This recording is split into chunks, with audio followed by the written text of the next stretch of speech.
Welcome to the Direct Selling Show. This is a pilot for our new show. As many of you know, we've been sharing as the Compliance Solutions Show, but we've recently changed the format and the name. So we have many wonderful resources for guests, and we didn't want to just limit it to compliance guests only. Although we've had some great shows and incredible guests. We've had Kevin Grimes, Kevin Thompson, Joe Kennemore. If you'd like to catch any of those previous shows, visit my YouTube channel at Direct Selling Solutions. Now we have a great show for you today. Our new show has a goal of elevating the direct selling industry with exceptional education and professional resources. We aim to bring the truth to people around the world about direct selling, and we're doing it. We're so proud of ourselves. Well, we welcome you to the show, and as the Queen of Compliance, we have a very special guest today. Let's get right to it. Robert Butwin is an exceptional networker, or what we would call a pro-networker. He's been on the scene in direct selling industry for decades. We won't say exactly how long, but he's a veteran of the industry. Robert is an elite marketer and a strategist. He was responsible for 65 million cassette tapes getting into the marketplace in 1990. His secret to success: the more you give, the more it comes back to you. Robert and I have served on a direct selling committee together, and he is respected by many and serves the industry very well. He's the recipient of the Hall of Fame Award from the MLMIA in 2009, and he is a true professional. He's a kind man, and Robert Butwin really makes a difference. So let's talk to him specifically about how to jump into a direct selling company. But first, we want to talk to you. Robert, tell us a little about yourself. Wow, where would you like me to start? How I found the industry? I mean, there's so much I could tell you. I mean, I've been an entrepreneur for 50 years, and I know I don't look that old. I get that. But I always expected to go into our family business. Our family started the high school war cheerleading jacket business in the 1930s. Oldest son, third generation. You know, the challenge was there's too much family in the family business, and my grandmother, who controlled everything, ultimately wanted to make sure all her grandchildren made approximately the same amount, and they weren't all producers. So I realized I need to take a look at what could I really do to create the kind of life that I wanted to. And ultimately, a little sister came to me, and she told me about this fraternity brother. And this is how I actually got involved in the profession. She told me about a fraternity brother that was a couple years older than me. I didn't know him. I lived up in Minnesota, and he used to sell mattresses for Slumberland. And, and again, the story got me. And he was making at the time as much in a month as I was making in a year. And so I'm thinking to myself, if he could do it, I can do it. I didn't know exactly what I was going to do. And I can't tell you I was an overnight success, because I wasn't. I dove in, but in one aspect I was a success. And I'll tell you about that in a second. I sort of dove in. Within the first 6 months, I created more debt than I want to admit to, but I saw the vision of what is possible. But let me tell you about my first customer. It was this lady that I had just met, and she was 5'7", 120 pounds, and I sold her $750 worth of weight loss products. Now, the reason I tell you the story is that lady is still with me today, because we ended up getting married, and we've had a phenomenal relationship, and she's always been there to support me. So again, I didn't necessarily have the greatest beginning, but I saw the vision of what was possible in this profession. I made a bunch of mistakes, and I sort of equated it to opening up a franchise, because I created, the only reason I know the debt is my wife, the lady I told you about, wanted to know where I was financially, so she took over my books. And so I had like $102,000 in debt, 41 different debts, because I sort of dove in. I had deep pockets. Now, you don't need deep pockets, but everything that happens along your journey is there to be of value to you. Because again, everybody that's an entrepreneur, we all have our challenges that we go through. And you don't want to give up on your dream. And I knew that this was the kind of profession that was really right for me because it's all based about helping other people. It's misunderstood, no question about that. The biggest thing that people, when you talk to people about our profession, they think it's about having to sell something. What we really do as entrepreneurs, the two key things that we do is we educate and we influence. We want to educate people why they might want what we have to offer. The products, the business opportunity, it depends upon where they're at. Anyhow, I've given you a lot to start with. That's a little bit about my backstory. I've had, I've seen the good, the bad, and the ugly in our profession, being very candid and open about it. But for me, it's the greatness, it's the opportunity, it's the ability to help other people create the success that they're looking for. And sometimes they don't even know that they should be looking for it. So what's your primary focus? Do you mentor? Do you work for companies? Who do you work with, or who do you work for, Robert? Well, I was on the board of directors of a company called Amazon Herb, who married Olivia Newton-John. Doris knows him. I'm not sure if you met him. A super nice guy, had phenomenal products. We all work for ourselves. The company is just a supplier. They've got systems. They've got usually the tools that are there to help us as distributors. But we're all in this for us. In this profession, not necessarily by yourself. I mean, obviously, you've got uplines. You've got a company that's got different things that they'll support us in relationship to what they do. Every company's different. An expression I learned in Asia, same, but different. There's many similarities, but differences in every company. But in the meantime, you're working for yourself. I mean, really the role is how we position ourselves in relationship to who we are in relationship to what we represent. One of the things that I started off with a lot of personal growth and development when I started, that was sort of the foundation. That's really what this business is about, because the real product is people, and people obviously are looking to, as I mentioned, educate and influence people, educate them of why the products are unique and different from other similar kinds of products that they might find, and influence them on why they might want to be involved, what level of participation, maybe just as a customer or as a business builder. It depends upon who you're speaking with and what their interests might be. So I work for myself, but I look at myself as a mentor. Okay, great. And this is a good question. What makes you special? What's your magic? I think it's talking on the phone. You have the gift of gab, Robert. What's your magic? I think it's really caring about people and doing what's in people's best interest. Part of the challenge, and as a pioneer in this profession, just like almost every pioneer, many of them ended up along this, trails with arrows in their back, laying face down. I got the arrows, but I didn't lay face down. I never quit. I see things a little bit different. I used to say it's out of the box, but realistically, it's not out of the box. One of the guys I met, Jim Feldman, a super nice guy through my networking, he said, if you're out of the box, all you can see is the labels in the box. You want to get in the box with the person having the problem. So that way you can, and you want to use 3D thinking. If you really care about people and are doing what's in other people's best interest, the 3D thinking is understand the depth of their problem, the distance to the solution for that person, and the determination of that person to solve their problem. Because we offer some very unique products, and we also offer a viable way for people to create a better lifestyle as long as they do the right activities. Okay. And who did support you? Your wife supported you when you got started in this industry. Well, I mean, she's always been a part of the team. I mean, she helped me in so many different ways. There's no question. I mean, first of all, I created a team of people to do the things, that I don't want to do. She did the bookkeeping. Did she bring some people into the business? Was she always there to support me? Always, I mean, she was right there along the way in every aspect. Actually, in the beginning stages, we used some of her income to get me out of debt.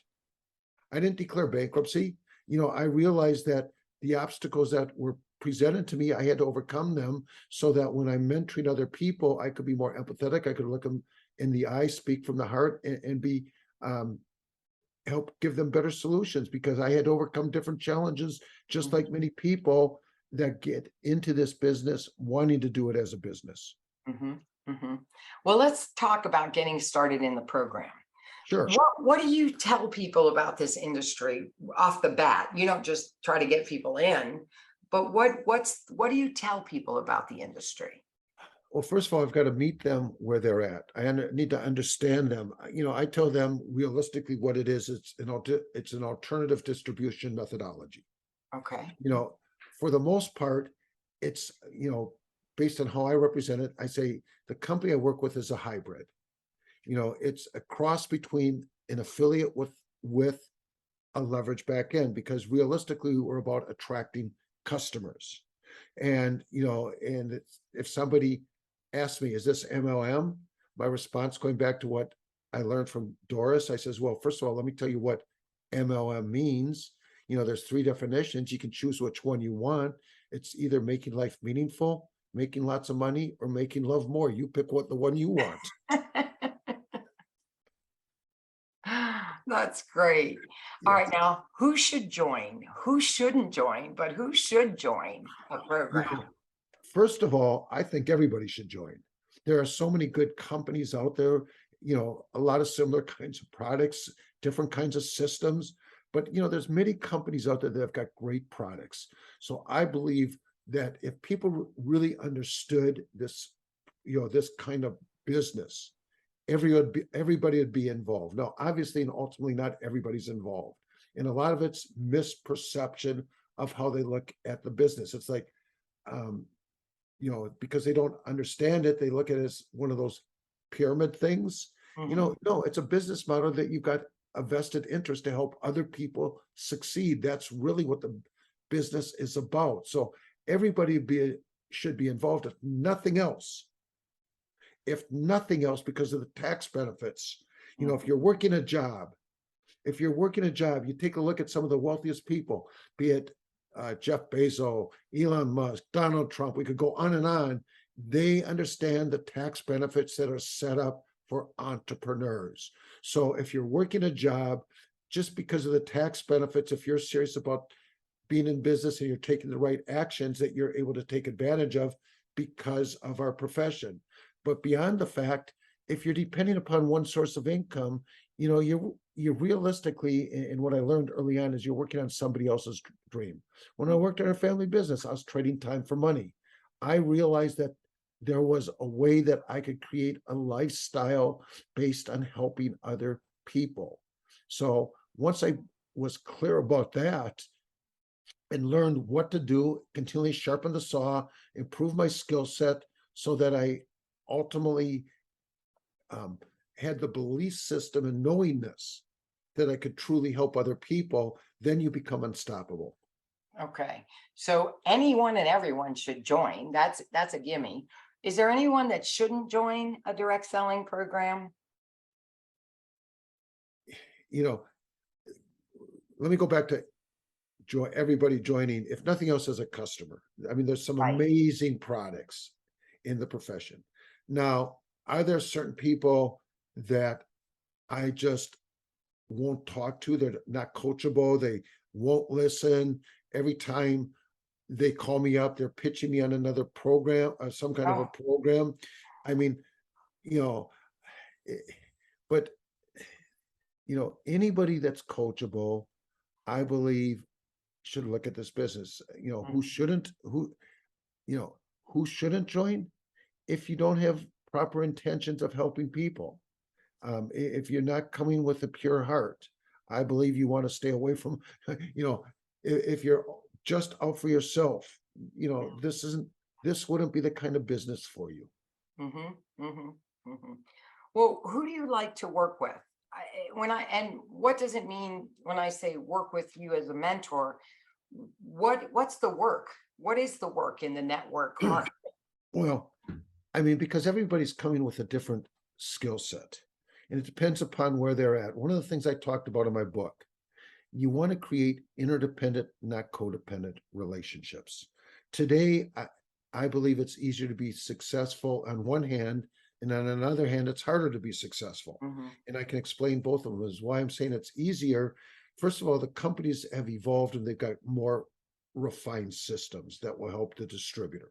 Second of all, what I spent probably over $100,000 on personal growth, you know, the books I bought, the CDs the cassette tapes and CDs, the seminars that I attended. Virtually, you can find most of that online for free on YouTube or whatever. You can plug into that information, so it doesn't have to cost the kind of money that I spent when I started over 35 years ago. You know, to show you how long I've been doing this. Because I mean, I think that's a plus. I mean, it's like I'm never going to retire in relationship to what I do because this business is about making a positive difference in other people. So, who shouldn't join? Um, you know, I think I've answered that. All right, well, let's go on to what to look for in a program. If you're considering joining a program, I know I've heard a lot about be a product of the product and that the product is the most important thing. Is that true, Robert? Is the product the most important thing? Well, part of the product is you're the product. One of the biggest mistakes that I see that most people make in our profession is they're branding the company, not themselves. Now, obviously, I believe for the most part, more life-changing products, more natural products, but any product line, and I'm much more into the holistic nutritional products, but there are other companies that, like, for example, one of the things that's real hot right now is a company that's got a gas pill that will save gas and Yes. and so that's a company that's really hot. Another company that's got an air purification that they're dealing with a problem with the air quality in this virus. Now, again, I look for the fact that the problem I see that's happening, besides the fact that most people are just trading time for money, the other problem that I see is based on why is there so much of a health crisis going on? One of the things that we learned from the pandemic is that the majority of the people that died had underlying health conditions. Why is that? If you're solving a problem, and that's why I believe nutritional products, for the most part, are very good. If you're solving a problem, which if you realize that the health crisis is happening, people are eating too much of the wrong foods. The majority of the foods in the marketplace. Now, we're not telling them to cut out all the foods, but usually a product line will help a person negate some of the negative foods. Most of the companies have got products that with everything from, and I could name a lot of the real, products that many companies have: collagen, products that deal with your digestion, your gut, products that help support the immune system, the heart. Why does this all happen? Because we eat too much of the wrong food. So that's part of the educational process, because it's not, I mean, the products are important, but it's something more than just the products. You need to make certain kind of lifestyle choices along with taking good products, probably more water, a little bit of exercise, mindset, but are the products important? Of course, because if the average person isn't going to do what they necessarily need to do, you want a product line that people will continually buy once they understand the value of the product. And you hit the nail on the head, the value of the product. And without naming names, I love that we talked about the gas deal here, but what type of products are the best value today? You think the nutritional supplements, and where does the value come from? Because I hear a lot of times people will say to me, I looked into one of those programs and the price of the products was very high. How do you combat that Very value simple. versus the price? Yes, you might find a similar product on the shelf in the traditional, way that you buy. But let me ask you, if you buy that product, can you take advantage of the tax benefits because in our profession, you've got to use the products. Number one, to hit certain, requirements, whatever. They're all minimal, but there's certain things that we need to do, which is you want to be a product of the product, Mhm. so to collect a check. So if that's the case, I can write off everything I buy from a network marketing company. Um, and again, I'm not giving tax advice. You want to check with your accountant, but there's so many tax benefits that you're able to take advantage of being involved in any kind of direct selling company. And for that reason and nothing, if nothing else, as long as you're serious about doing this as a business and are making honest, legitimate business ways to expand your business, amazing tax benefits. So Mhm. again, it's when people are looking at just the cost, the value that you're bringing, the education, um, and usually there's superior products in most companies. Mhm. If you're comparing apples and apples, and that's where the education comes in. So that a smart distributor, so to speak, whatever we want to call them, brand partner, is going to educate them and help them understand the difference. Mhm. It's Mhm. shifting people. The biggest thing we deal with is people's perception. Their Mhm. perception is their reality, and it's how you shift perception. It's how you help them understand what you know to be the truth. Okay. What about the opportunity or the compensation side of it? The products have to be great. There's an opportunity or what they call a compensation plan behind the program. Are Mhm. there, again, without naming names, what are the best types of programs out there? We hear binary, matrix, hybrid. Well, when I describe a hybrid, and I mean hybrid's the reason I throw that word in quite a bit is because it's we think of the hybrid car, half Mhm. gas, half whatever. I mean, Mhm. um, it's just a positioning term. I mean, I've made money on a variety of the different comp plans. To me, it's not about the comp plan; it's more the tools and the product. Um, you know, yeah, the comp plan. As I said, I've made many money on many different comp plans. Mm. Each one's there's similarities and differences. I never get into the comp plan discussion. I'm more interested in the owner's vision, Mm. the reality, the way they've got it set up. Is it set up for more people to win? Because normally the only way you're gonna win is it by helping other people win. So I take a look at it within the comp plan. What does it really take for somebody to hit a certain level of success? They say $300 to $500 a month extra would have taken away almost 80% of the bankruptcies that happen every single year.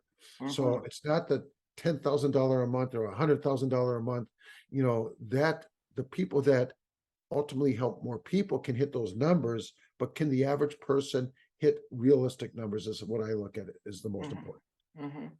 So if I was looking for a program, where would you send me or how would you start with me? Here you go, Robert. I'm looking for a program. What do I do first?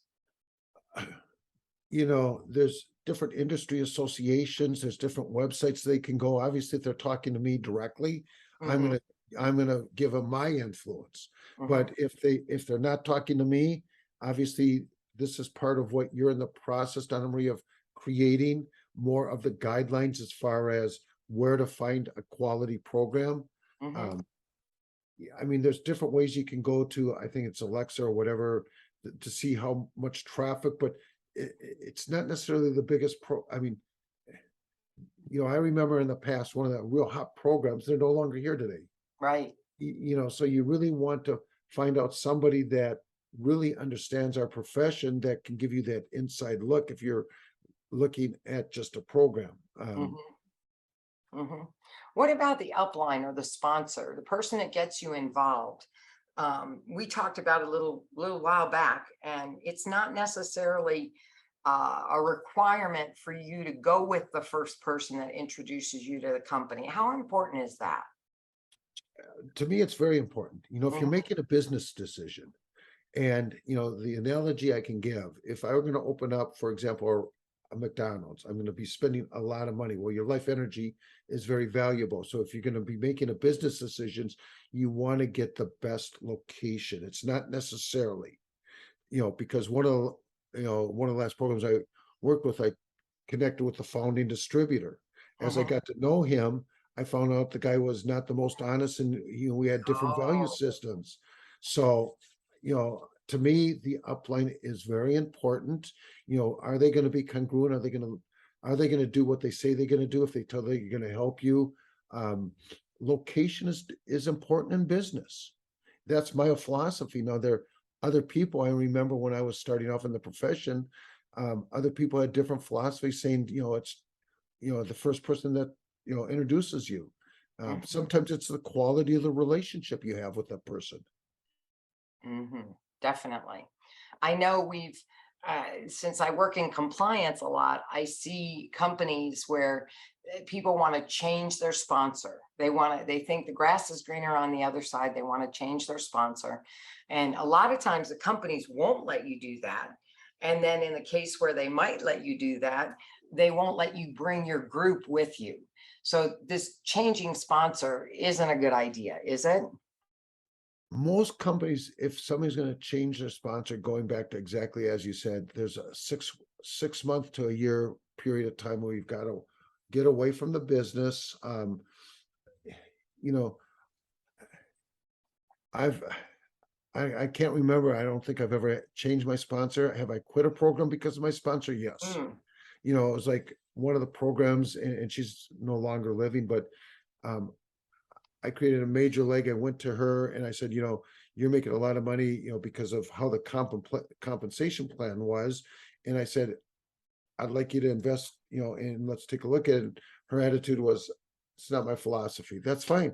I mean, I'm not, it's one of the misperceptions. It's like the downline's working for the upline. No, it's the upline's working for the downline, so to speak, and using these kind of terminology, because really what you're looking for is other people's life energy. They're not going to continually give you their life energy unless you are there working effectively with them in a way that's right for them. Explain that term you just used, Robert. Your life energy? Well, we've all got, different resources that we bring to the table. One of them is your life experience. Your life energy is you're putting your time into something. Going back to one of the things that are, one of my first indirect mentors was Jim Rohn. He said, if people believe the promise, they'll pay the price. Then he went in and said, you'll make a living working your job, you'll make a fortune working on yourself, which I took to heart. So your life energy is your skills in relationship to working effectively through other people. Mm, Again, one of the famous quotes in our profession that goes around, it's out, I'd rather have 1% of 100 people's effort than 100% of my own effort. mhm. So it's how you're investing your life energy working through other people in a way that will help them become more effective. I love that. Your life energy. I haven't heard it explained that way before, but that's a great way to look at it. Now, let's go back to the sponsor for just a minute because I want to know what makes a good sponsor. We've all been in lots of programs. We've been the sponsor, we've been the sponsoree or whatever we're going to call it. What really makes a good sponsor? First of all, one a person that does what they say they're going to do. They live up Mm, to whatever their commitment. Are they congruent with what they say and what they do? Um, Somebody that you can reach at a relatively, I mean, within a 24-hour time. If I call them up, will they get back to me one way or the other? Will mm, they listen? Do they keep my best interest at heart? Are some of the things that I take a look at as far as a good sponsor. Um, again, I see the person I become compared to the person I was when I found this profession, and it's mhm. totally, two different people. I've grown as a person over a period of time. So somebody that hopefully will help guide you in the, doing the right things in the right way. Mhm, mhm, definitely. And we've all had some good sponsors and we've had some bad sponsors, so we know what that's all about. Yeah. Going back to finding the right program for you, we can't all be put into a, a box and be told that this is the program. So how do you really break it down? I mean, there's husbands and wives do programs together and then they do programs separately. And I know for me, when I've worked a program, it has to be a product that I love and it has to be an exciting program. There has to be some fun involved. What do we look at when we're looking for a program? Well, myself as a sponsor, I can help make things fun. So, I mean, um, again, I look at life-changing products, products that people are going to consistently want to use once they understand the value. Mhm, And again, I I took a look at, and why I love nutritionals is because I believe people get hooked on eating too much of the wrong food. So mhm, to me, it's about a product line that I can introduce them to that they're going to want to consistently use. And that's the biggest thing that I personally look at. I mean, is mhm. assuming they got the tools that they're doing the heavy lifting, they've got some kind of systematic way that that they're doing that. But most companies today are doing that. Yeah, yeah. What about regrets? Do you have any regrets that you didn't get in early enough, or did you learn about Apple before it was an Apple? Or what regrets do you have about the industry? Well, my biggest regret, but I've solved it, is that I didn't stay up with technology as technology was Mm, evolving. I've solved it because I've attracted people on my team that do all that kind of stuff for me, so I can stay focused on my zone of genius, which is talking and listening and understanding and helping people get through whatever they're um, dealing with. mhm, So, yeah, I mean, I've made a lot of mistakes, without a doubt, that have cost me in this profession way over 100,000, maybe $250,000, without going into the details. mhm, Not because it was the mistake was the choice I made in relationship. I mean, um, like for example, I had an agreement with somebody, I didn't get it in writing, he changed it, the owner. That mm, happened twice to me. Um, so my regret was not getting it in writing. One of the things I learned early on, we all have certain lessons we're supposed to learn, and until we learn that lesson, life will continually trip you up in the lesson you're supposed to learn. mm, So I've got a lot of lessons. It goes back to what we learned from Doris again. You know, we all have different experiences. Experience is what you get when you don't get what you want. But I've mm, had that. And in the meantime, I stayed focused on my vision. I had the belief system and knowingness mhm, that I could create success. And going back to the ever ready bunny, I mhm, kept going. I kept going. I stayed focused and kept going. mhm, mhm. What is your main focus now? You mentor people. Yes. You speak all over the place. Yes. You're well recognized in the industry as a speaker and a leader and a thought leader in this industry. Mhm. What do you do every day? You're on the phone every day. You're offering products. You're offering opportunity. How do you say Well, what you do? how do I say what I do if somebody Yeah. asks me what I do? Uh-huh. There's a variety of different ways you can say it. I'm a changeologist, I'm a solutionist, I'm a strategist. When I'm in networking events, I tell people I'm a professional networker, a strategist, and a marketer. Mm, And then I focus on understanding where they're at and figure out what I can do, because I believe, in this business is the law of attraction. How can mm, I give to get? One of the things I learned through networking, it's sort of like opening a bank account. You need to make deposits before you can make withdrawals. I mm, mean, I don't work because I need to, but I do need to work. Not because of the money, but you've got to stay in touch with what's happening in the marketplace. When I started off, there was no Google, there was no Facebook, there was no, Zoom. I mean, we could go on and on of all these companies that at one level have made it easier, but on the other hand, it's made it harder, which I really haven't talked about because, we're getting bombarded with social media. You mhm, know, it's like my most frequent caller is probably your most frequent caller, which is scam likely. Do you even answer the phone anymore if it's a number that's not in your database? In fact, that happened yesterday. Whenever it happened, actually it happens more than it happens daily a couple of times. But one of the calls that came in yesterday, I always send, "Who is this?" if it's not a number. And the message I got back is this number was disconnected, meaning with voice over, internet. There's many different ways that people are using robocalls or whatever, and that makes it a little bit harder. But mhm, again, because I'm staying involved, I can relate to what other people are experiencing. Mhm, mhm.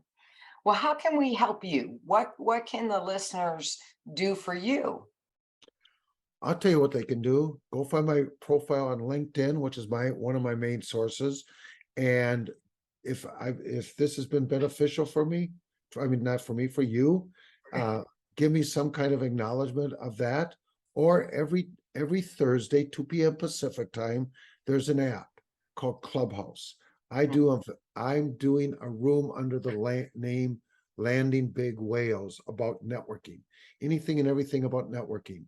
Come to the room, raise your hand, come up on stage, and contribute. Say something that's meaningful in relationship to the discussions that are happening in the clubhouse room at Landing Big Whales. Either Mhm. one of those two things would be beneficial and helpful.